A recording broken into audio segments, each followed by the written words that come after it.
Good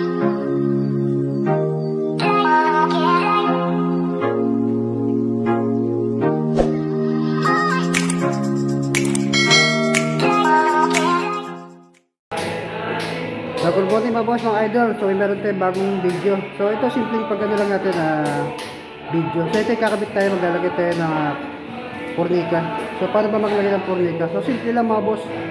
So kaya ito kasi plywood natin, so nakasukat na po yan. So ito po yung baling pinto, ilalagay natin dun sa ating cabinet.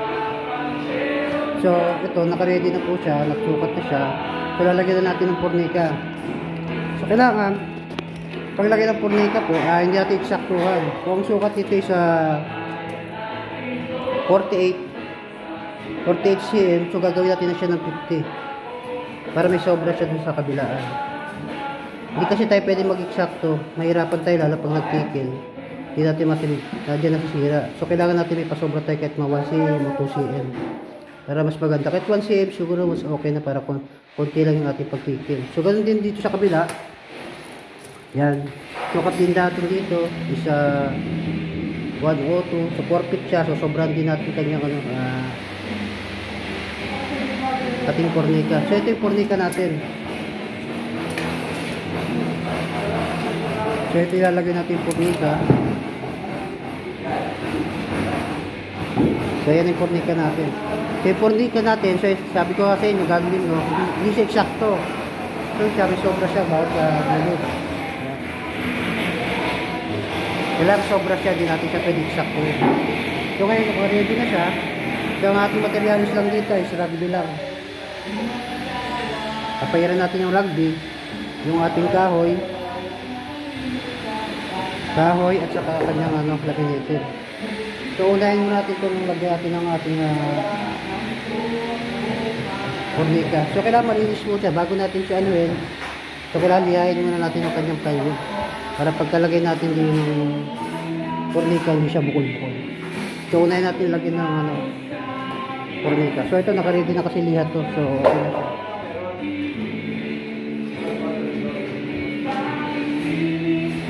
So ganun lang mabasa, simple lang Kaya rugby natin yan, lagyan natin ng rugby. Sino natin ating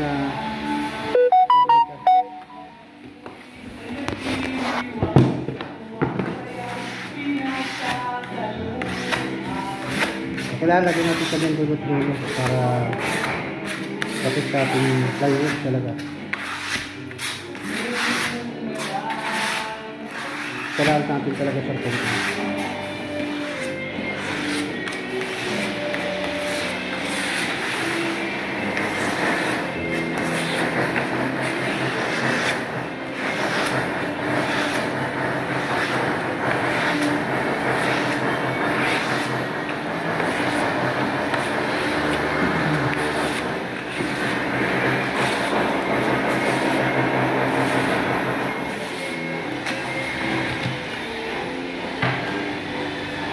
Okay na siya.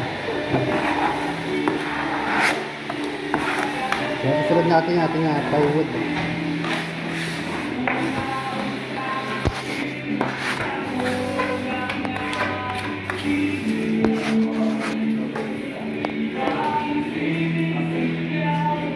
So pagkatapos ating lagyan ng pornika ang ating plywood at pornika ng rugby, so patuloy lang natin siya ng mga ilang minuto. Mas maganda kasi siya yung tuyo bago natin siya ikabit. Kasi pagka isasalpak natin siya, hindi tumatagal, babaklas na kasi. So kailangan talaga yung tuyo siya. Mga 3 minuto, 5 minuto. Mas maganda. Kapain na lang yung binigyan natin. Kung medyo nawawalan sa size natin, parang gumagawa. Lalaban natin pagka yung rugby natin tuyo, pakusakan natin siya lalagay. Kaya naman po, so ito yun yung ating rugby. So pwede na natin siya ikabit.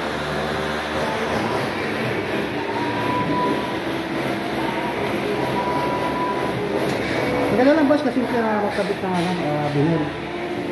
Ano sinasabi mo?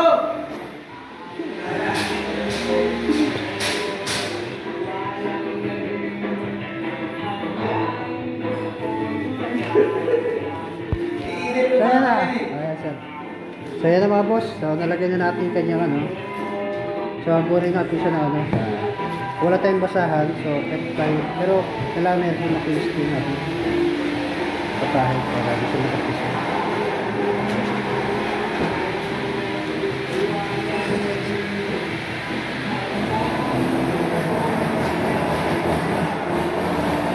So, yan. Nakakabit na natin siya. So, pwede na natin i-kill.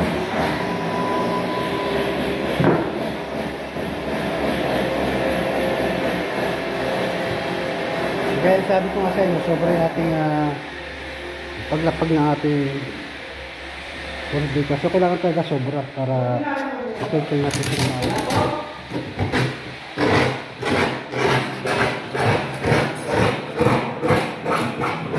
so yung gamit natin na filter dito, galing hot mo ito.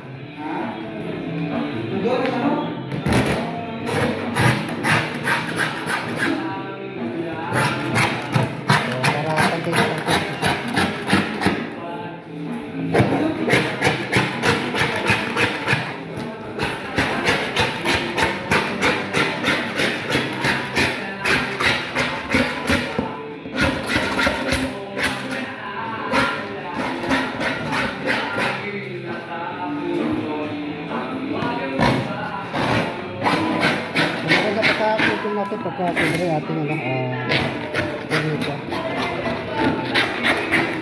kakaroon na agad ng hapon.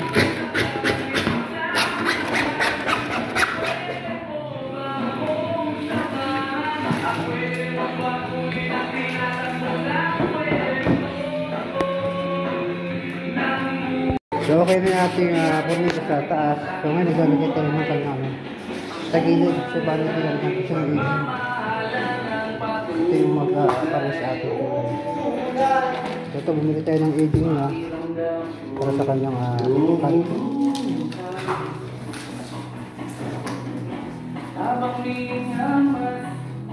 Ilang, satin lang natin. Saka natin siya.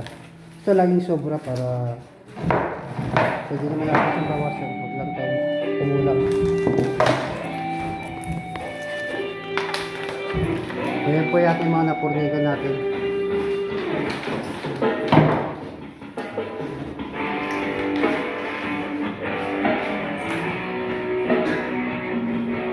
Matrabaho lang talaga ang ating purnika talaga. So labas natin dito is brown at ang ating white music. White ang natin ginagawa.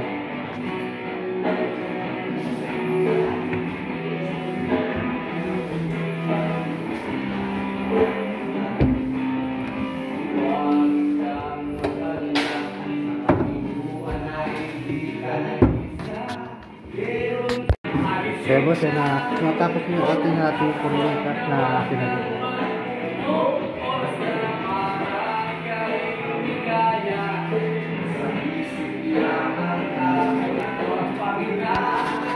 So meron tayo rin lagay natin pinggan. Lagay ng baso at saka pinggan.